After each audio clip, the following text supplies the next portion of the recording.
afternoon. I'd like to welcome you all. My name is Mary Lou McLean and I'm the chair. Oh, that's good. I'm the chair of the something commission. I'm the chairman of the Heritage Commission. I am thrilled to see so many people here today. It's nice to see the Hutchins family. We've got some Chamberlains. We've got some Churchills. Thank you. These are old names to our town. Well loved. So thank you all for coming. We really appreciate it. Just a couple of plugs. This year, in case you've been asleep, is the 225th anniversary of the founding of the town of Brookfield. And this is the first of many events that we will be doing throughout the year. So if you haven't picked up one of our yellow flyers on the back table, please do so. It lists all our activities for this year. Next one's an ice cream social. So that should be fun. And it'll be right here. The other thing we're doing this year, which is really fun, is we're repeating what they did at the bicentennial and trying to find the biggest trees in town. Who thinks they have one of the biggest trees in town? Okay, so it could be pine, ash, maple, whatever. Go out and measure your tree. There's a form on the town website that you can download and print, or I have some on the back table that you can pick up. You have to measure your tree at the 4.5-foot level and go around it and see what you've got. So we will collect them all in August and we will announce the winners, and if we can beat the ones at UNH on the state website, we would be thrilled to do so. So thank you. And I think that's about it for announcements for me today, other than, if you haven't been to the back room yet, today we're also selling a couple of things. So, our town flower is, this is echinacea or purple cone flower. We're selling them for $2.50 each or 5 for $10. The other one is we just had Hampshire pewter redo our lovely ornament, and they're selling for $15. So we had one done at the bicentennial, and it was the first version of our town logo, so it had one tree on it. This is now the second town logo, so it has 2 trees. So Hampshire pewter did a wonderful job in my mind recreating this ornament for us, and we're very happy to have it. So please go back. The ornaments are $15 each. They will also be available for sale with the town clerk and possibly a couple other people in the town offices. We'll keep you posted on the website. So thank you all for coming. And now I'm going to ask Susan Rabin to come up. She has a brief history of our townhouse.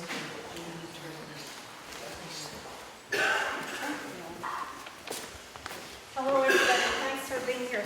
This is brief because it's 196 years that we're going to condense into a few lines.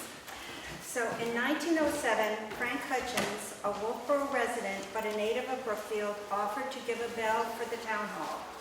The town voted to spend $300 to build the tower, and the work was completed the following June, and the bell was dedicated June 29, 1908. Since its transformation to a primarily Victorian structure in the late 19th and 20th centuries, the Brookfield Town Hall has seen some changes, but they have not seriously altered the appearance of the exterior of the main block in the tower or of the major spaces. In 1967, the Churchill School, a one-room, early 19th century schoolhouse, was moved from a nearby site to become the rear wing of the town hall. But this is important. The privy that was attached to the rear of the town hall was then removed. Its function was taken over by 2 restrooms in the new rear wing. At the same time, a furnace was installed in the former schoolhouse to heat the entire building. In 1976, as part of the bicentennial celebration, restoration of the town hall was begun. The work including some repairs, repainting, and renewal of the stenciling. Since 1823, the Town Hall has been a major public building in Brookfield. The Town Hall has been the center of town government and the town's political life for almost 200 years. The Town Hall has also served other functions, some of which have faded away. Regular religious services were held in the hall into the 20th century, although none have been held there in recent years. The small room in the north corner housed the Brookfield Public Library from its establishment in 1893 until the library was disconnected in 1941. For a brief period in 1919 and 1920, the Town Hall served as the village schoolhouse. As the only public hall in Brookfield, the Town Hall has also been the focus of community social life, the obvious site for major social gathering. Dances as well as community suppers are still held regularly in the hall. And this is a quote from David Rule on his nomination to put this Town Hall on the National Register of Historic Places in 1984. The Brookfield Town Hall is our most important public building, and given its central role in town affairs, the most historic building in the town. The Town Hall is also important architecturally as one of the best Victorian or Victorianized town halls in the area, and arguably the best wooden Victorian town hall in the Lakes region. So enjoy the rest of the program, it's going to be great.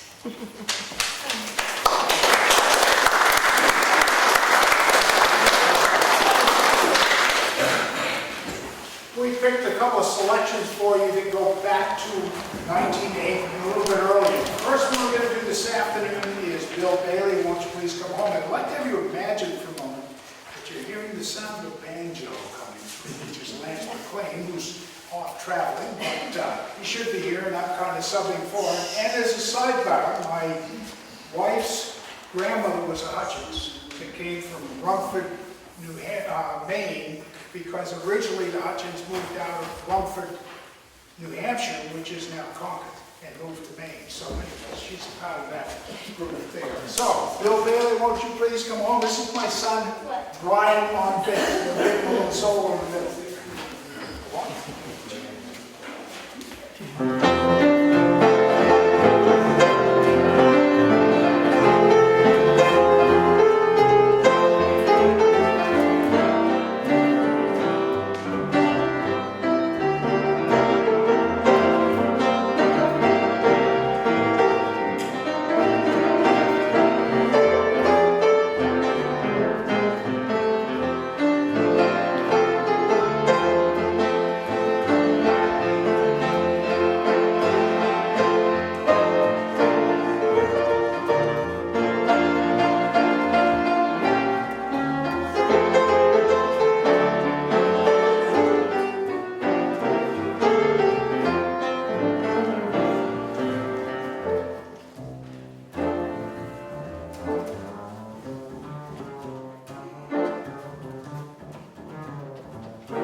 of the history of Frank Hutchins.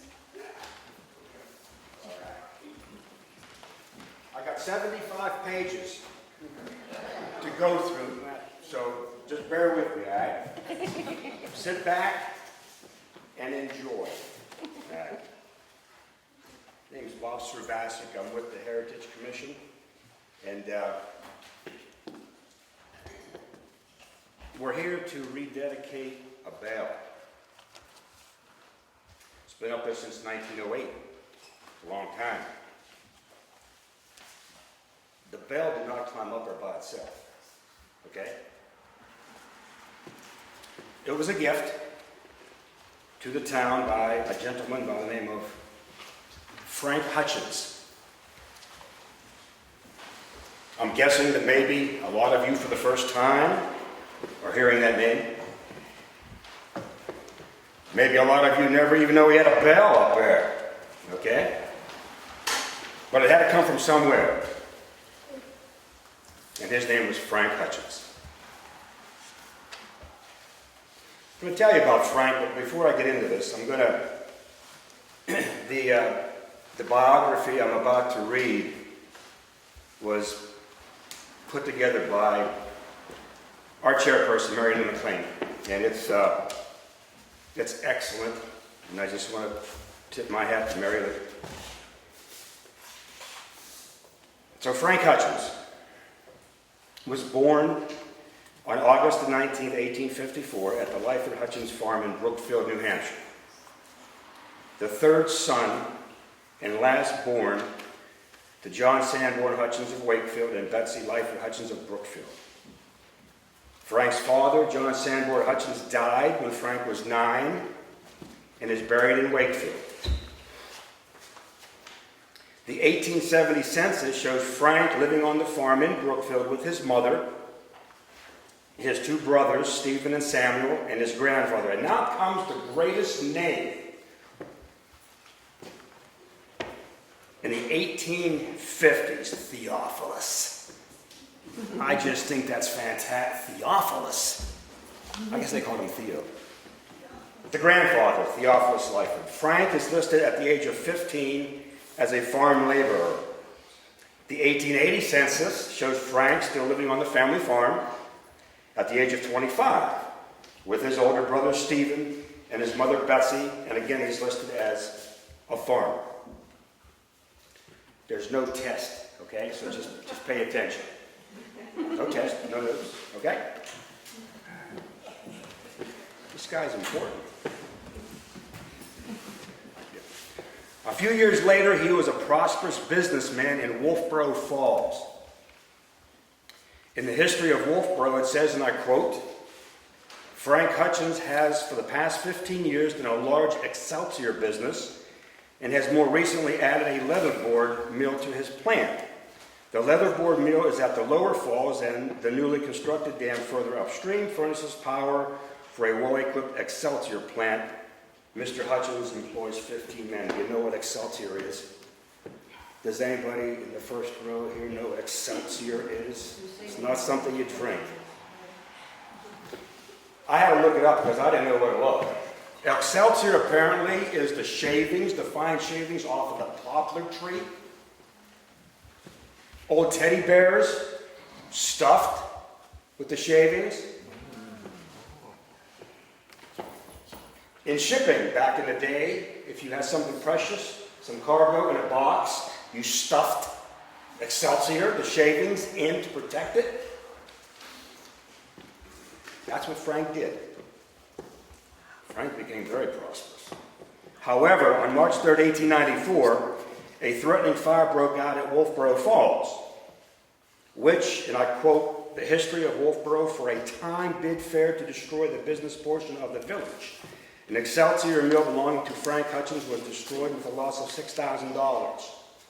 Furniture and machinery amounting to $1,900, the property of a William Hodge, was also lost.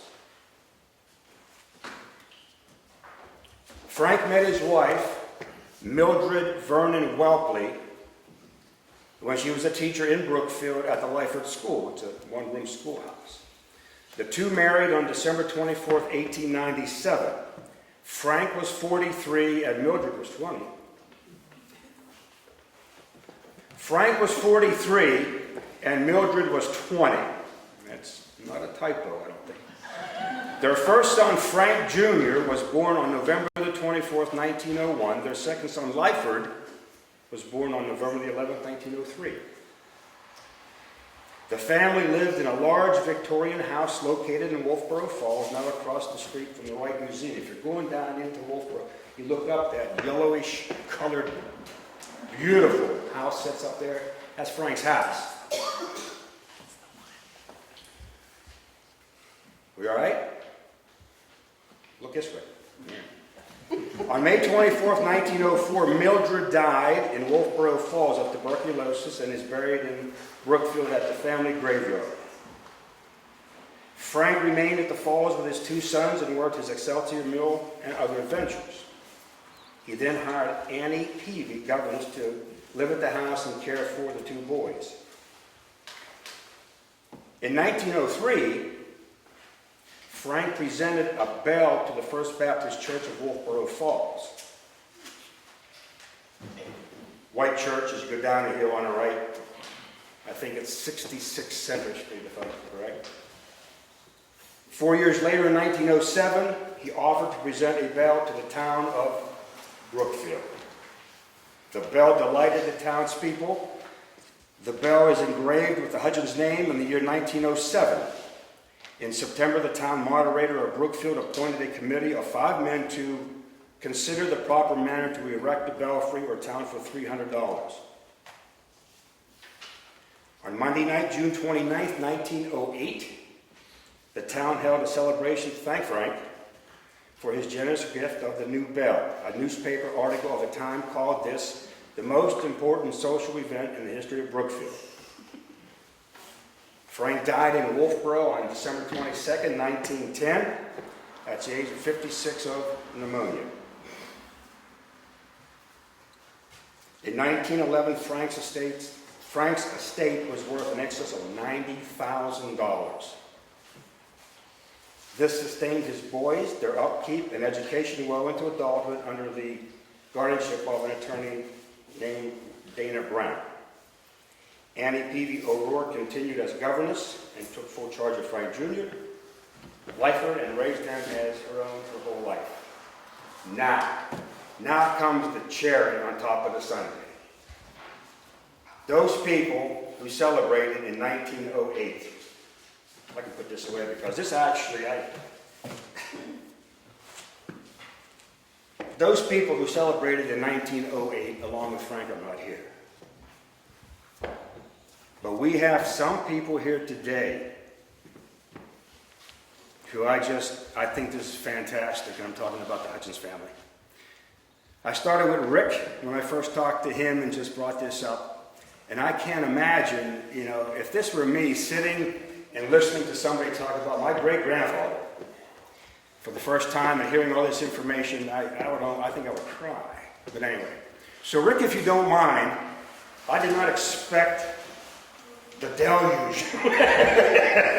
Do you mind just standing up and introducing who's here? Ladies and gentlemen, this is Rick Hutchins, the great-grandson of Frank Hutchins.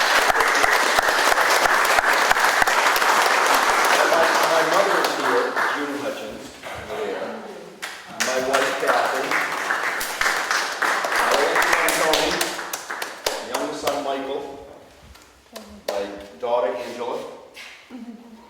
Her husband, Johnny. And Michael's fiancée, Kara. And then all my grandchildren, which are... Stand up and say your name. Yeah. Who's this? Sienna. Okay. Avery, Alexa, Drew.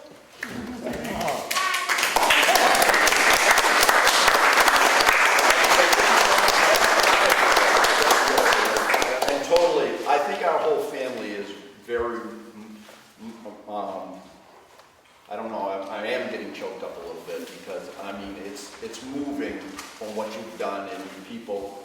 And of course, we never knew. I knew my grandfather, actually, for a short time because he died very young also. But I think we're all moved at the work you've done, and I'm without words.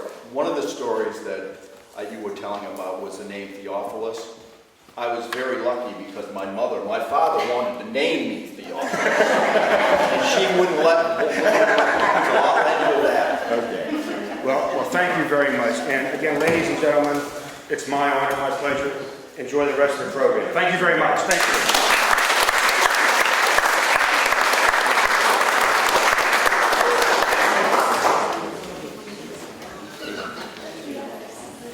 Now, can you imagine, you guys are front row.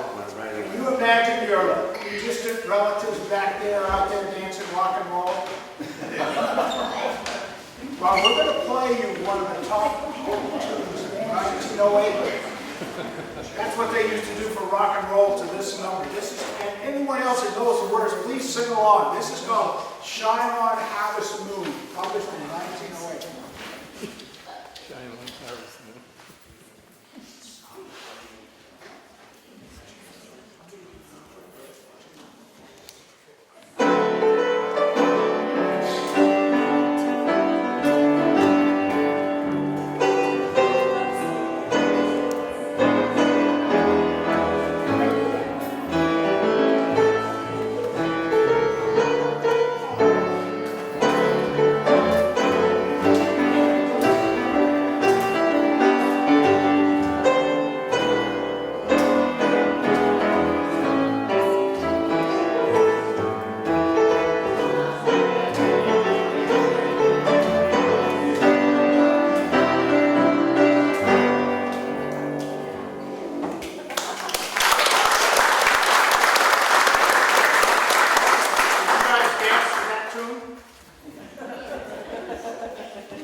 It is my privilege to introduce Carolyn Chase, who will recite for us the poem that was written for the occasion in 1908 called The New Bell.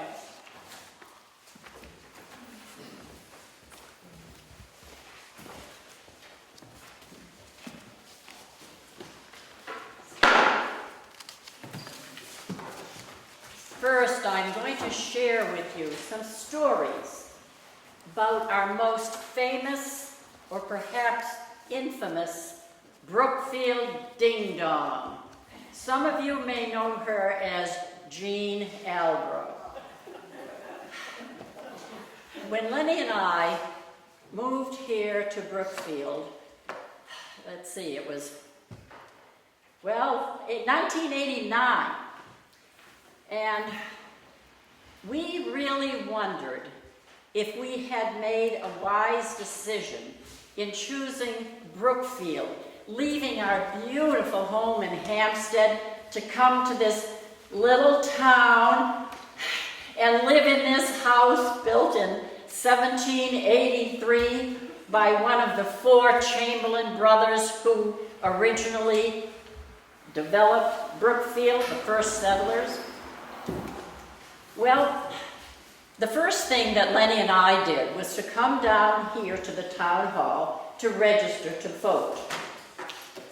And we got out of our car and we heard a bell ringing. I don't know what the occasion was, and we never did find out. But when we opened the door and saw who was ringing the bell, we did a complete double take. Many years before, 1951, I was a junior in college, and I was a proctor for all of the students in the dormitory, and as such, particularly had to watch over the freshmen. That's the first year students. One of my freshman students was a fire engine red little firebrand named Jean Albro.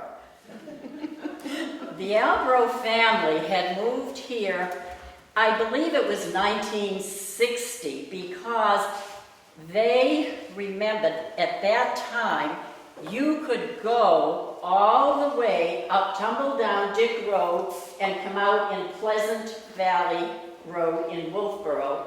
And you haven't been able to do that since 1962. So it was probably in the 1960s. And they lived in what I think of as the Thomas Churchill house on Governor's Road. Well, we decided shortly after we saw Jean and renewed our acquaintance that we had made the best decision we could possibly make, and that was to live here in Brookfield. For Jean, this was her beloved town, and she had one desire, and that was to never leave Brookfield. She and her brother David moved down to Kentucky, and Jean, a few years ago, died after a bout with cancer.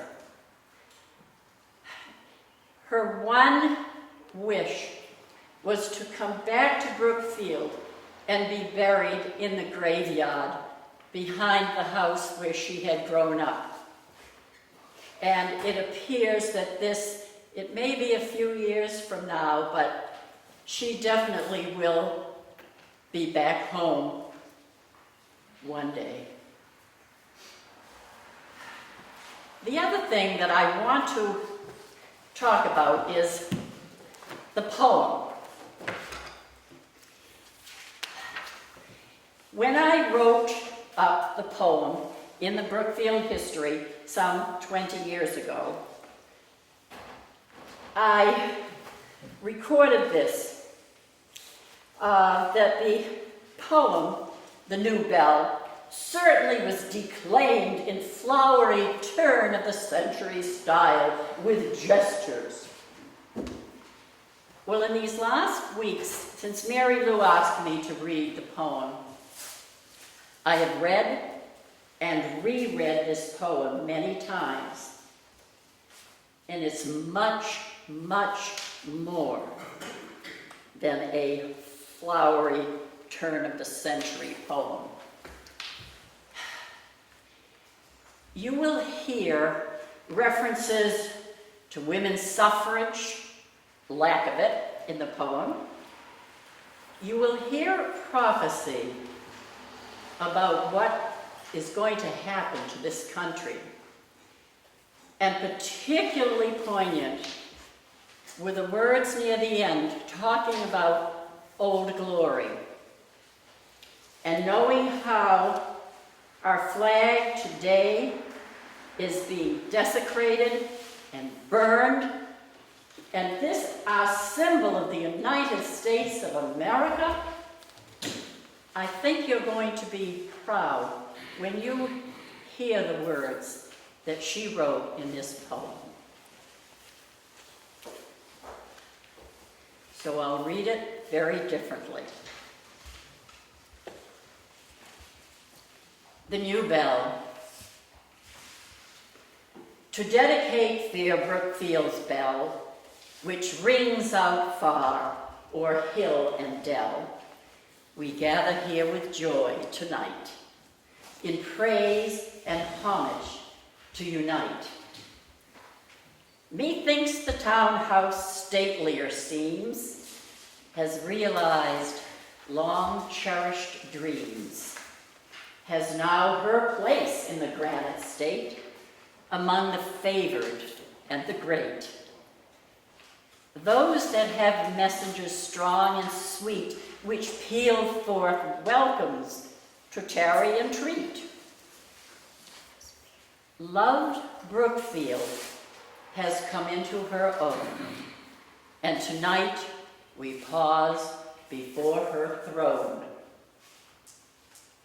More lovely now than e'er before, far different from in days of yore, in belfry now of townhouse old, when gleaming with the sunset's gold, the bell as the lights are fading away, leaves pictures in mind for many a day.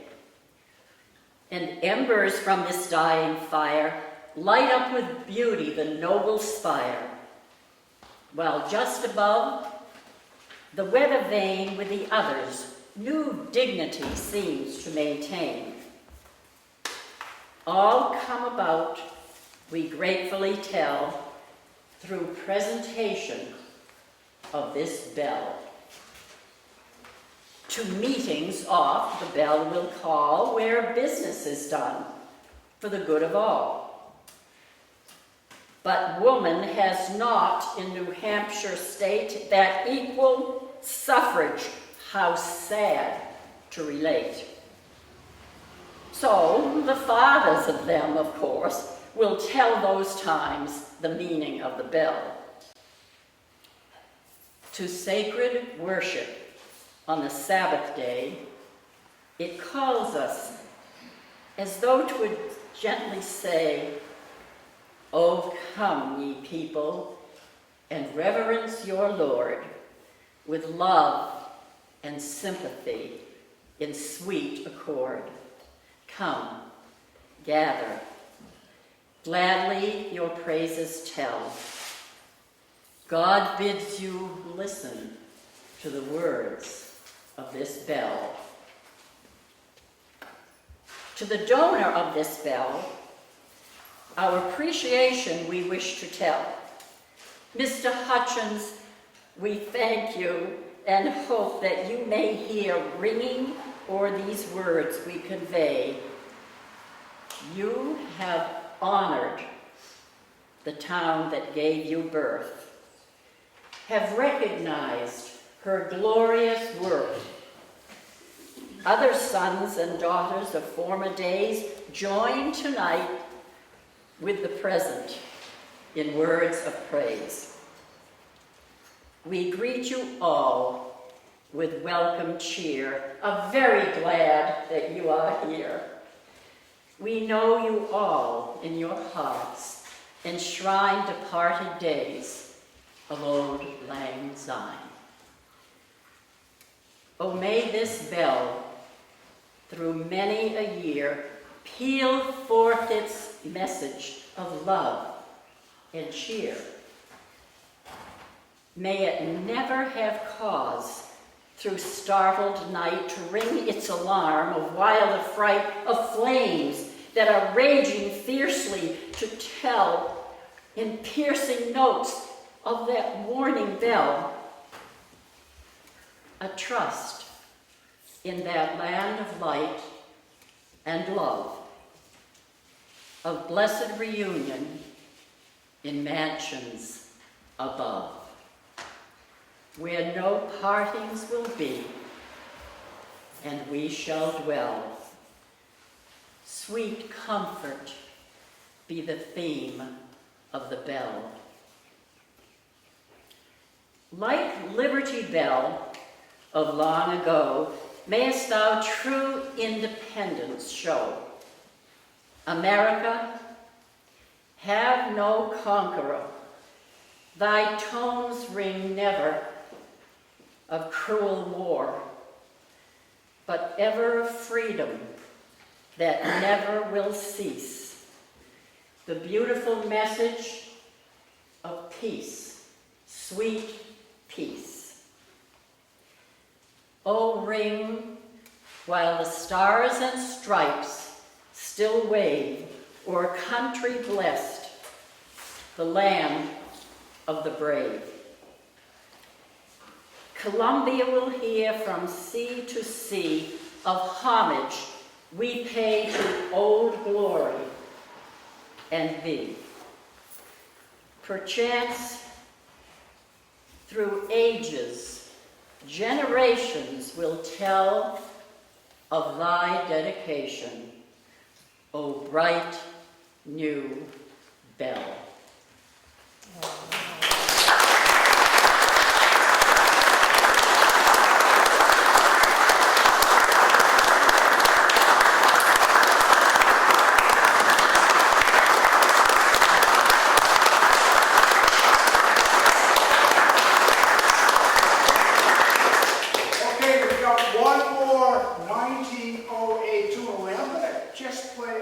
little notes to see if any of you guys in the front row recognize this. As soon as I find it too.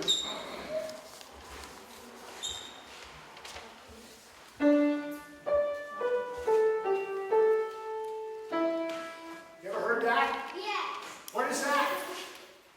You've heard it. It used to be played in the 7th inning. So what? You got it right there. It happens to be Mary Lou's favorite tune, only I hope is not listening to the ball game across the ocean because it isn't going very well at the moment. But anyway, it's a 7th inning stretch. So if you guys want to stand for one chorus and take me out to the ball game, you can do that.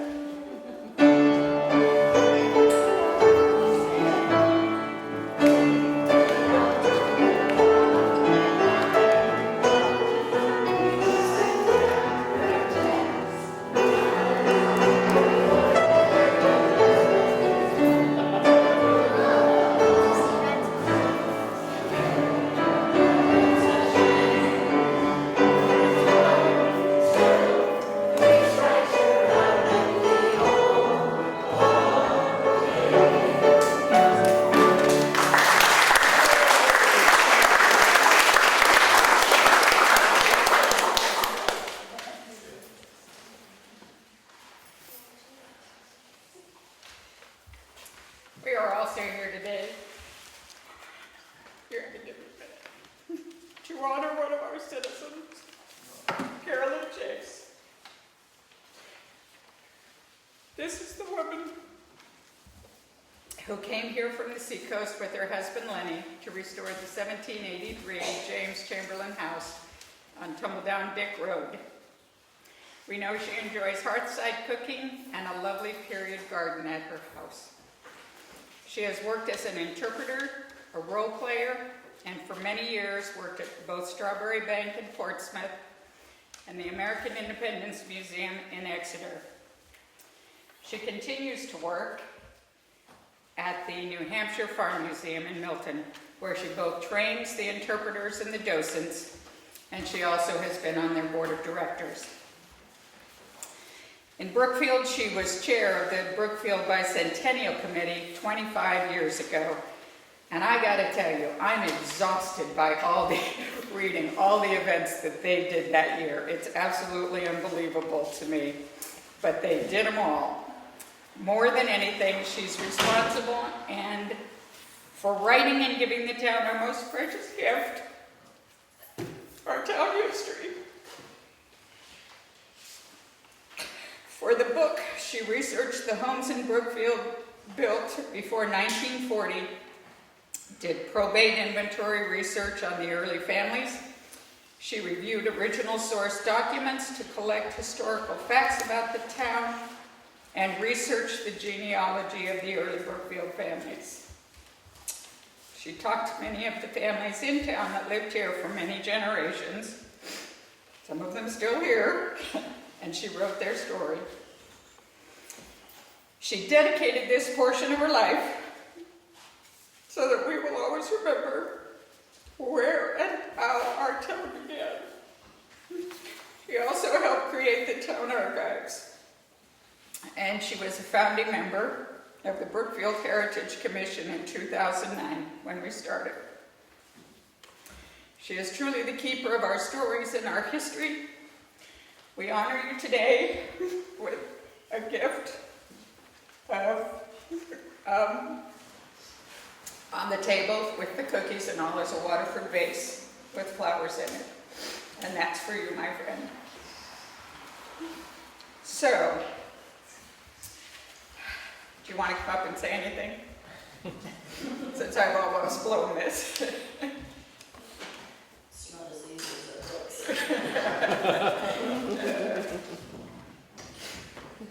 How do we say thank you?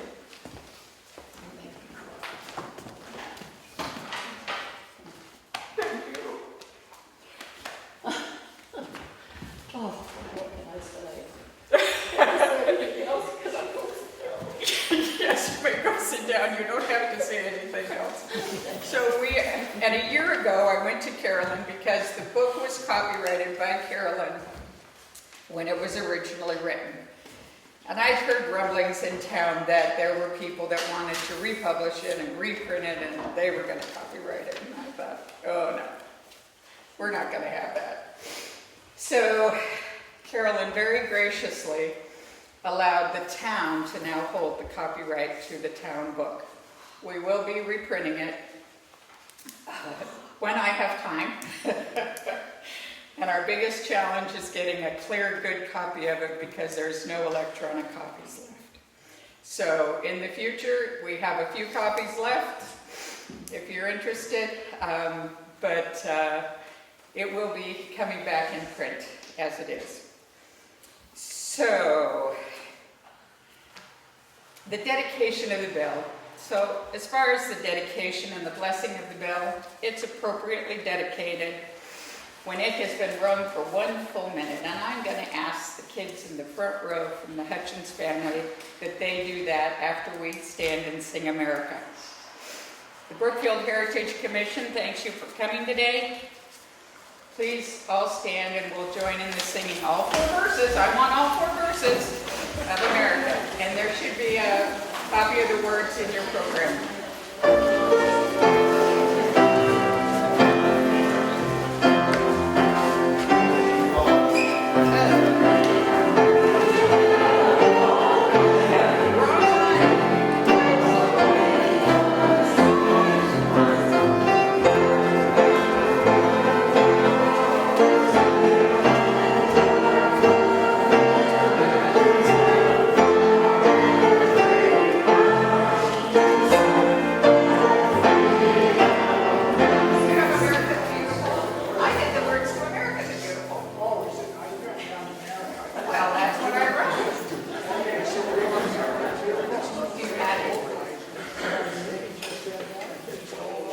You're going to save the program for me? I will.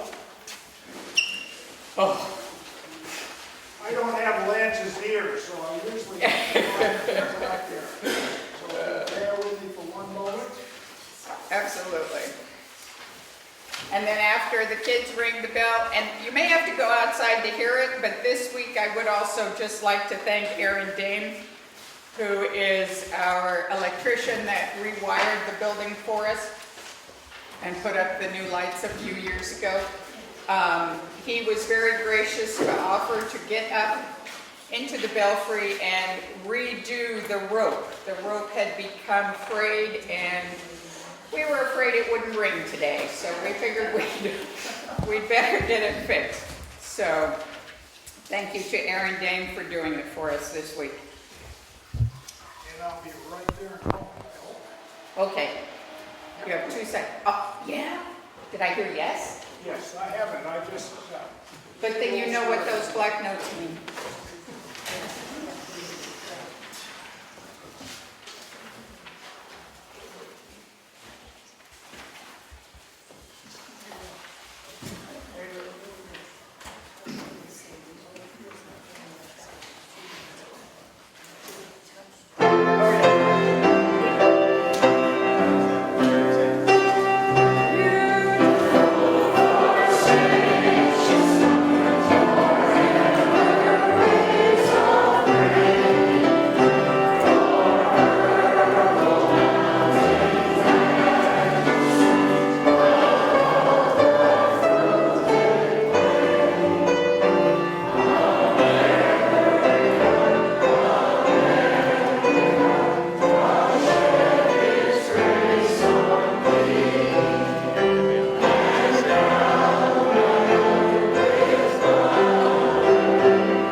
member emerita, and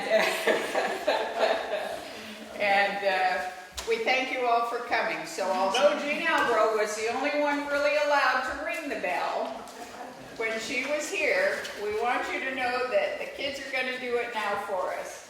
So thank you all for coming. We hope you enjoy the rest of your day. It hasn't been running a long time. Now you almost have to go outside. Okay, go out. All right, great. Oh, they won't hear it, so keep ringing.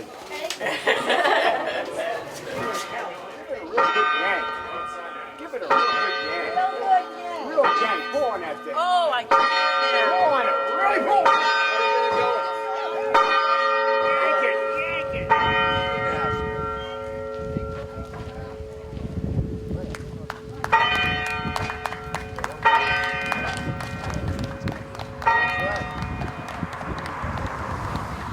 Bell. Come on, we gotta get a hold of this. Come on. There we go. I gotta give it a shot.